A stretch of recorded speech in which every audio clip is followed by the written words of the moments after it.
Owain Hughes. And before you ask, no I don't.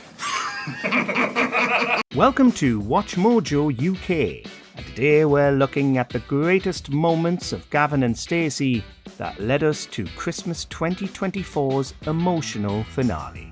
Before we begin, we publish new content every day, so be sure to subscribe to our channel and ring the bell to get notified about our latest videos. And before you know it, I'll be known as Three Steaks Pam. It's just like when I had that urine infection. Look what they called me then, and I've only just shook that off. Number 20, Jean. It's got to the point now where I'm inviting people I know for a fact she doesn't even like. Not Jean. Oh, Brin. In Series 2's Barn Dance episode, Brin's struggling to find enough guests to fill the venue for Gwen's party and resorts to inviting Jean, Gwen's nemesis. We've still never got an explanation for exactly what happened between Gwen and Jean, only that it was harrowing and involved a pair of scissors. Did you tell her about the card? No! Guess who I got a card from this morning? Who? Jean. No! Yes! The cheek of the woman. I put it straight in the bin and I thought if I ever see that evil witch again, God knows what I'll say. We also never see Jean. She's always off screen, despite being spotted by Doris and Gwen herself. Everybody spends the party dreading the moment that Jean and Gwen will interact, and it seems like Brin took a huge risk by inviting her at all. Better make sure all these sharp objects are locked safely away.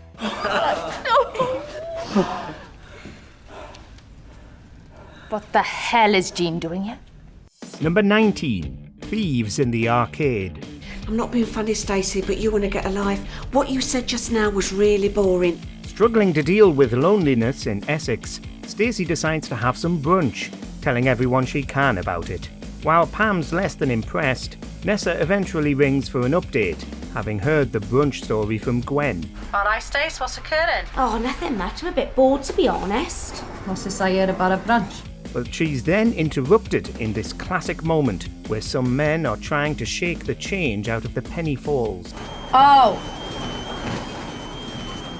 Oh! Oh!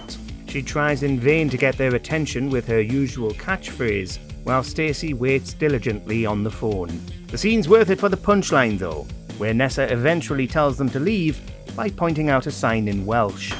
Oh! What does that sign say? Peidiwch â chyffwrdd ar peiriannydd or sling your hook or I'll break your face. She then abruptly hangs up on Stacey. Stace, I gotta go. It's mayhem down here. But hang on. Number 18, the salad. Cheese and pineapple. Already done it. Just gotta do the pineapple. Sausage rolls. Gwen's doing that. Sandwiches. Gwen. Pasties. Gwen. Quiche. Gwen. In Series 3, Neil's getting christened, meaning everybody packs up to come down to Barry. Rather than get a catering company, preparing all the food for the buffet is, of course, left to Gwen, who's doing absolutely everything bar one important dish, the salad. Now, have you got the salad? Oh, this effing salad, Gwen. Look, I haven't done it. I'm not doing it. End of. Why? Because I can't be asked. That's left to Doris, but she decides that Nessa doesn't deserve having salad made for the christening because she owes her a small fortune. Let her come up to me, as she undoubtedly will, and say, "Oh, Dor, where's the salad?" And I'll say, "Oh, Fatty, where's my cash?" The salad returns at the event itself when Smithy, frustrated about how the day has gone, brings it up with Nessa, who's fuming with Doris over it. But would you make a salad for someone who owes you $6 grand? That food's a joke. It's not even any salad. What? Look, it doesn't matter about... Oh! Doris! Number 17, Nessa's Christmas presents. Oh, Neil, the baby. How about you give out our presents now from you and me, like? Both Christmas specials feature Nessa's penchant for bizarre gifts. The first taste was in the original special, when Gavin goes to visit and tell her about his new job and sees her, dressed as Santa, giving out tiny presents to paying children. Actually, Brin, we've got you all the same, so you may as well open them together. Later though, the presents reappear during Christmas Day at Pam and Mick's. It turns out they are individually wrapped and boxed celebrations, with it being random chance which one you get. The Snickers from a box of celebrations. Oh, you got the Snickers, did you get? Cracking. Stace, what you got? Milky Way. Yeah, and I've got Milky Way. Yeah, Mars. Gwen? Bounty. This leads to a heartbreaking moment from Gwen, who gets the UK's most unpopular chocolate. 10 years later, and Nessa again surprised us all by getting everybody taps. If you're unhappy with what you've been given, see if someone will swap. Hot for cold, cold for hot. You get the picture? Number 16, KFC. So, how are you finding single life? What was her name again? Lucy? Yeah, it's fine. It's alright. This classic moment happens when Gavin and Stacey are rowing about where to live, with Smithy and Nessa caught in the crossfire. They'd all just been bowling, and Gavin and Stacey promised to get KFC on the way home, and though it briefly looks like they won't, luckily they do. Do you want that corn on the cob?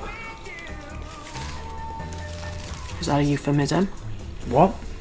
No. We then get another iconic Smithy and Nessa scene. Despite their unbridled hatred of one another, they are also irresistible and flirt outrageously under the guise of talking about a corn on the cob. Do you want me to have it? I can see the benefits of having it. I'd just be worried how you or I would feel after having it.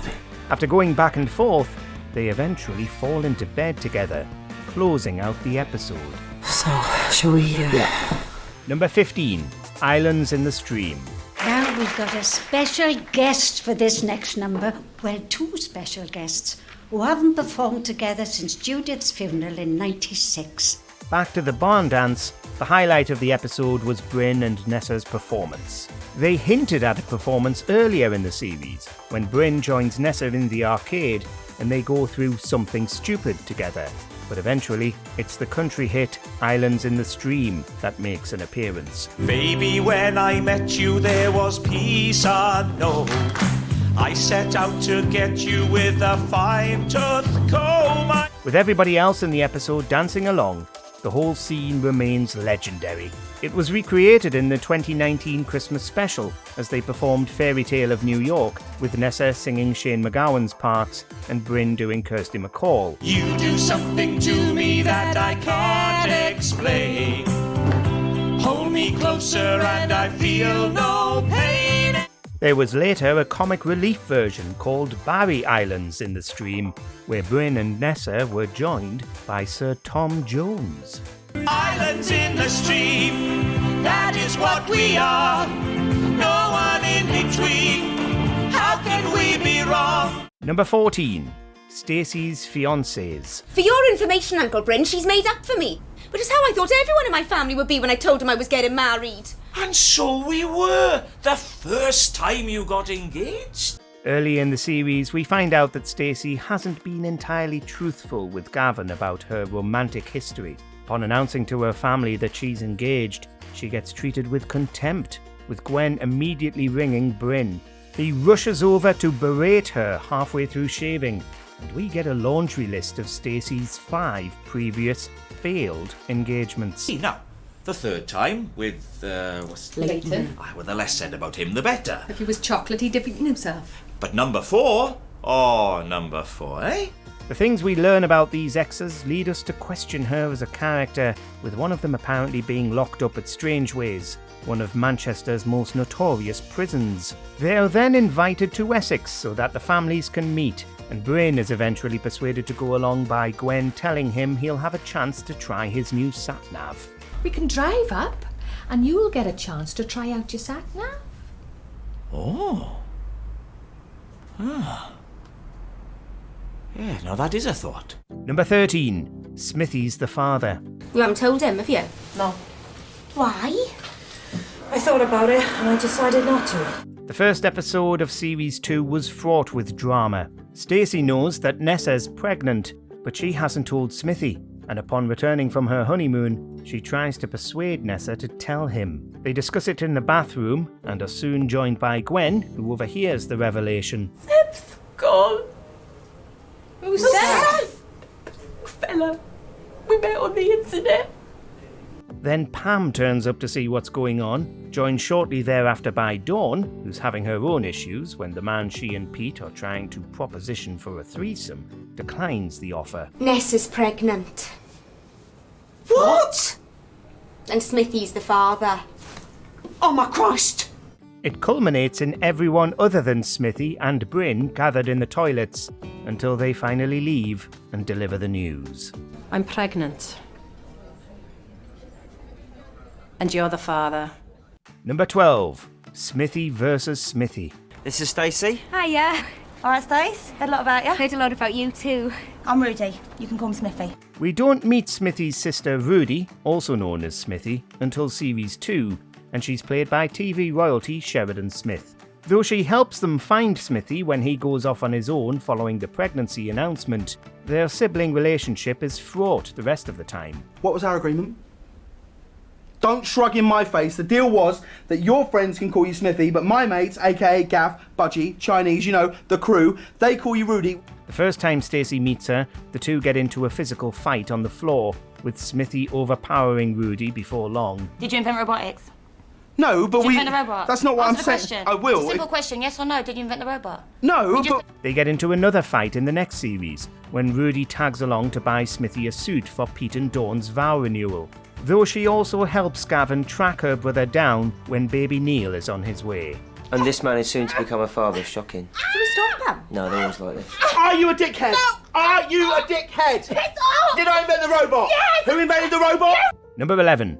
Nessa proposes. You know you're all right as you are, don't you, Smithy? I won't lie, you're not everyone's cup of tea, but at the end of the day, when all's said and done, you're tidy. Gavin and Stacey has a habit of ending on shocking cliffhangers, and the 2019 special was no exception. With most of the special focused on Smithy's ill-fated relationship with his arrogant girlfriend Sonia, it looks like the time may have passed for Smithy and Nessa, though they do end up sleeping together again on Christmas Eve. But I lives there. And if truth be told, I loves you. Yeah, I know. No, Smithy, you're not listening. She leaves on Christmas Day, but Nessa's come out to talk to Smithy. I loves you. With all my heart. They share a cigarette, and then it happens. Nessa gets down on one knee and tells Smithy that she's finally accepted that she's in love with him and wants to marry him. Will you marry me? What? Marry me. And that was where the episode ended, in a brutal cliffhanger for the ages. Number 10. Gavin reunites with Stacey. We'll set the scene to start, with Gavin hot-footing it across the country to Wales. How did it go? Brilliant. What's she like? I'll tell you later. Having met up with Stacey for the first time in London, with Smithy and Nessa copping off in the process, the pair share a teary goodbye in the capital. What? Don't promise me nothing. If this is all it's meant to be, I'm still so happy I met you. Cue Gav being spontaneous, catching Stacey's coach in time to meet again. Ness isn't all that bothered, but the show's titular couple drop the L word there and then. If you say it, I'll say it back. I love you. I love you too. Uncle Brin was worrying over nothing, and so the story begins. What's that? Just my rape alarm. Number 9. Dawn and Pete at the altar. I just flown in on the red eye. I got an 8-hour turnaround. I'm here for one night and one night only. From young love to, well, a different kind of love. Dawn and Pete offer some of the show's funniest and most awkward moments with their constant and often brutal bickering. Stop gawping at 'em, woman. Oh, well, excuse me if I've forgotten what romance looks like, you pathetic lump of shit. So, it was reasonably unexpected when they decided to renew their marriage vows. Watching Pete recite Coldplay before Dawn delivers some MJ, it's cringe comedy at its finest. Lights will guide you home and ignite your bones, and I will try to fix you. But that's before the rings are brought out, and the illusion shatters within seconds. Poor Pete. Bloody hell, Pete! How much did that cost? 140 quid. Oh, he's disgusting. Number 8. Brin and the Internet. Another standout supporting character, Brin's a guy with everyone's best interests at heart. What I've got here is called a route planner, and it's going to find your route from here back to your front door. Now. Like here, for example. Sure, Gavin's quite capable of planning his own route home, but Brin's on hand to help him out anyway, even if he is delightfully out of touch. There it is. Look at that. Blows my mind every time. Right. Brin's mind is regularly blown by modern technology, and he insists on relaying his outdated wisdom at any given moment. You have to start everything with www. And the best thing to do is to think of something to help remind you, like with me now. I think of whiskey with water. If you've ever found it difficult to navigate the web, then listen up. What about World Wide Web? World Wide Web? I like it, like a spider. Number 7. Smithys Takeway Tantrum. Bonjour, mes amis. Comment allez-vous? Je m'appelle Smithy. What's that, French? Smithy's affection for Gav's family is a particularly charming aspect of the series, and his fondness for food is a long-running gag. So a takeaway at the Shipmans is right up his street. But God help anyone who suggests that he shares. What is that secret blend of 11 herbs and spices, you think? Dawn drops the culinary clanger, and Smithy goes off. To be fair, he makes quite a solid argument. Chicken boona, lamb boona, prawn boona, mushroom rice, bag of chips, keema naan and 9 poppadoms. Then we're just going to stick it on the table, you know. Whoa! Mick appears convinced, Pete's just intimidated, and Pam seems confused. Maybe she's just bewildered by Smithy's choice of words. What is it about a group of people ordering an Indian or Chinese or something that is somehow unexpectable to eat your own food that you order yourself? Unexpectable? The hunger's turning his brain to mush. Number 6. Drunk Doris. A kindly old woman who says it like it is. Straight-talking Doris sets the tone with her dating advice in episode 1. Thing to remember is don't go giving him nothing on the first night. Really? Well, no, not nothing. A kiss, a cuddle, a cheeky finger. Just don't go selling him the whole farm. And she sure as hell doesn't rate salad for a buffet. Oh, this effing salad, Gwen. Look, I haven't done it, I'm not doing it, end of. Why? Because I can't be asked. But this clip from the Christmas special is neighbourly love at its best. Gwen and Brin only stop by to invite her around for a bit of Bailey's, but they leave with more than they'd bargained for. Doris, will you join us in a mint Bailey's for Christmas? I won't, Brin. I've been drinking all day. And with one of the show's most quotable lines. And to tell you the truth, Gwen, I'm absolutely twatted. Well, that's what Christmas is all about, isn't it? Number 5. Bonking at breakfast. I'm going to have some peanut butter and some jam. And I'll tell you for why. Thanks to ongoing tension between Smithy and Nessa, and some excruciating small talk from Brin, this scene is awkward from the outset. Now, when he says jelly, he means jam. I can't wait to tell him about this. But then Gavin and Stacey get going upstairs, and it's all hands on deck to try and ignore the obvious. Everyone all right for drinks? Yeah, Raised voices, weather forecasts, desperate dancing. It's a chaotic couple of minutes. I was at the radio on. And a godsend when Gavin finally arrives at the table. Of course, he's none the wiser. What? Number 4. Gavin and Stacey's Wedding Day. The big finale for season 1. And our title characters are finally getting hitched. Because I love you, baby. And that's just the way it is. But regardless of the romance, Smithy's a man in turmoil. On the one hand, he wants Gav to be happy. On the other, he doesn't want things to change. And he doesn't even know about Nessa and the baby yet. How's it going, alright? Okay, I'm glad you brought it up because I've got a girlfriend who a lot of people here know, so I'd appreciate it. Wait till she know then. So, to the best man's speech, by which time Smithy's an emotional wreck. First of all, I'd like to raise a toast. One flubbed visual gag and something about Gavin and football, and that's your lot. Never forget when me and Gav was football, we was in these dogs. Number 3. Gav's balls work. By series 3, the wedding seems a long time ago. Now the couple are trying for a family, but getting pregnant is proving more difficult than they'd envisaged. Sit down a minute. Right. The thing is, you know we went to see the... Look, you know how much we really want... Even Smithy offers to help them out. I don't know. I mean, there's loads of options. Sperm donor. Right. Okay. I get it. What? I know what you're saying. I'll do it. Smithy. I'll have sex with Stacey. But here's where things all fall into place, after Stacey clears the chemist of clear blue. My God. There's 34 of them. I know it's expensive, but I wanted to be sure. A relief if ever we've seen one, and wrapping up the final episode, Gav's faith in his own fertility is finally restored. Gosh, you know what this means, don't you? Yeah, I'm pregnant. My balls work. We're going to have a baby. My balls work. Number 2, Bandaid. A highlight of a highly regarded Christmas special. This clip is bound to make you smile, whatever the time of year. At Christmas time, we let in light and we banish shade. Because, when all's said and done, it's just two mates belting out a classic and having a great time. Sure, Smithy seems a little frustrated with the chap in front, and his language isn't quite befitting the festive feel. Gee, oh come on, dickhead! Smile of joy, throw your arms, oh just go, mate!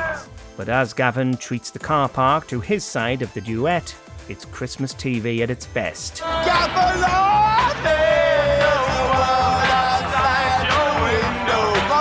and it's a world of dread and fear. Just don't forget mature. Yelled off at his best. And mature, don't forget mature, always gets overlooked. Do you mean mature? Yeah, that's what I said, mature. Number 1, Baby Neil arrives. What matters is the only person who hasn't been told is the only person who should have been told, and he's sat out there. Who? Brin? No! Few TV relationships are rockier than Smithy and Nessa's. I got something to tell you. What? I'm pregnant.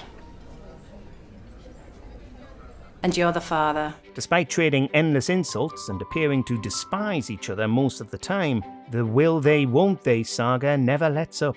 What are you doing, Smith? Stay away from the barrier. If you touch the barrier, you are in breach of... Well, you will be arrested. Go! See ya! But a pivotal moment comes at the end of Series 2, when Smithy very nearly misses the birth of his son.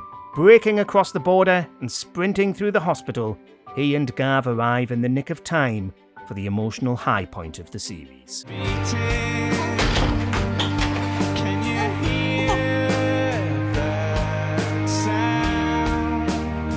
Pass the tissues, please. I've got a boy. Let us know which Gavin and Stacey moments you quote daily in the comments. Yeah, what's occurring? Oh, Welsh person. What? Oh, no, right, forget that even happened. Right, no, right. Do you agree with our picks? Check out this other recent clip from WatchMojoUK and be sure to subscribe and ring the bell to be notified about our latest videos.